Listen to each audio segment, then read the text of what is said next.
At Yale University, inside a climate-controlled vault, lies an object of profound mystery. It is not made of gold or jewels, but is a small, unassuming book bound in soft vellum. Its catalog number is MS-408. The world knows it by another name, the Voynich Manuscript. For over a century, it has attracted the greatest minds, historians, linguists, botanists, and master cryptographers. Every one of them has walked away defeated. This 600-year-old book holds a secret. It is filled with elegant script and detailed drawings, but its message it is completely locked away.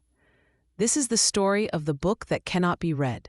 So, what makes this book so impenetrable? Let us look inside. Carbon dating performed in 2009 was definitive. The vellum pages were prepared between 1404 and 1438.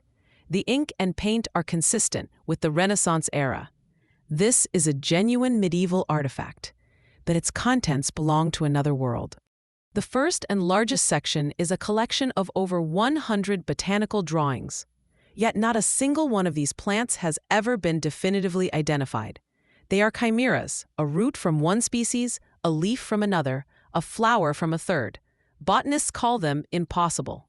It is a garden that does not exist. Next, we find astronomical charts. There are suns and moons with human faces and elaborate zodiacs, but they do not match any known system, Eastern or Western. The star charts map a sky that we cannot recognize. Then we arrive at the book's most famous and bizarre section. Pages filled with graceful naked women bathing in elaborate pools and channels. The plumbing is fantastical, resembling internal organs or plant structures, flowing with a strange green fluid. What are these scenes depicting? A forgotten ritual?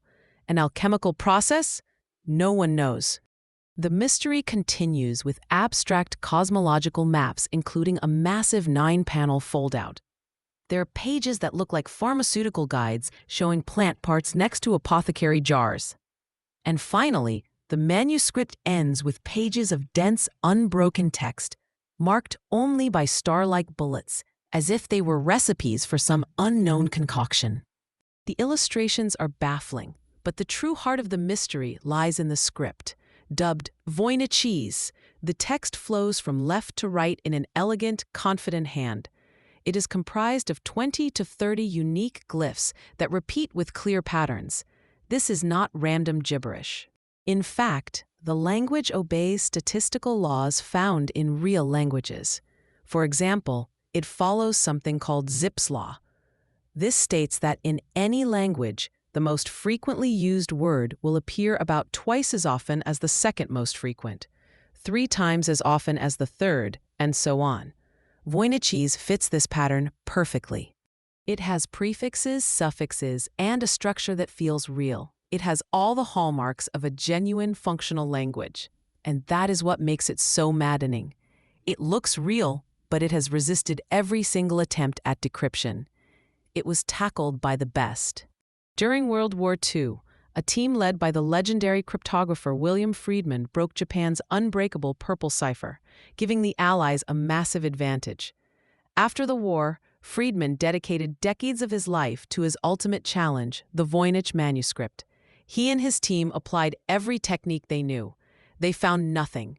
Friedman died completely defeated by the code. In the 21st century, we have thrown the power of modern computing and artificial intelligence at the problem. And the result? The same as Friedman's. Absolute failure. The book remains silent. So where did this impossible object come from?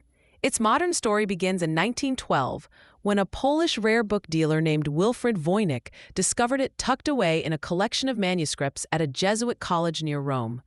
Tucked inside the book was a crucial clue, a letter dated 1666. It was from Johannes Marcus Marci, a scientist in Prague, to a renowned Jesuit scholar in Rome named Athanasius Kircher. Marci explained that the book once belonged to the Holy Roman Emperor Rudolph II, who believed it was written by the 13th century English philosopher Roger Bacon and paid a fortune for it. Marci begged Kircher to translate it. But it seems even Kircher, for all his confidence, could not crack it. After his death, the manuscript vanished.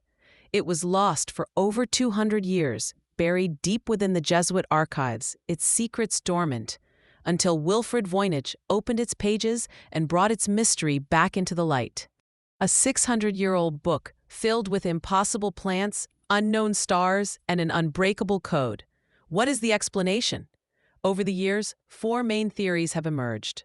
Theory 1. It is a cipher. This is the most obvious theory, that the text is a known language, like Latin or German, that has been encrypted. The problem? No key has ever been found. More importantly, the statistical properties of the text do not match any known type of cipher from that era. The patterns are just wrong. Theory 2. It's a lost, natural language. Perhaps it's a language from an isolated community in Europe or Asia that was never written down before and has since gone extinct. This would explain its unique structure. The problem? Without a Rosetta Stone, a parallel text that translates it into a known language, it is utterly untranslatable. We simply have nothing to compare it to. Theory 3. It's an elaborate hoax. For a long time, many believed Wilfrid Voynich himself faked the manuscript to sell for a high price. But the carbon dating in 2009 completely debunked this. The book is genuinely from the 15th century. Could it be a medieval hoax? Perhaps. But the linguistic complexity is so profound that creating a fake language with such consistent rules would be a work of genius in itself, arguably harder than simply writing in a real language. Why go to all that trouble? Theory 4. It is glossolalia or channeled writing. This is the most esoteric theory. It suggests the author was in a trance or religious ecstasy, automatically writing down words and images that came from a spiritual or subconscious source. This could explain the bizarre content, but it fails to account for the incredible degree of structure and repetition in the text. A cipher with no key, a language with no speakers, a hoax older than America, a message from another state of consciousness. After 6 centuries, we are no closer to the truth than Emperor Rudolf II was in his castle in Prague. The Voynich Manuscript is more than just an unsolved puzzle. It is a perfect mirror for our own minds. The codebreaker sees a cipher. The linguist sees a language. The artist sees a work of surreal genius. It forces us to confront the limits of our knowledge, to accept that some doors may remain locked forever. Perhaps its true purpose was never to be read, but simply to exist, a beautiful and silent testament to the fact that the universe will always hold mysteries that we cannot solve. What do you think the Voynich Manuscript is?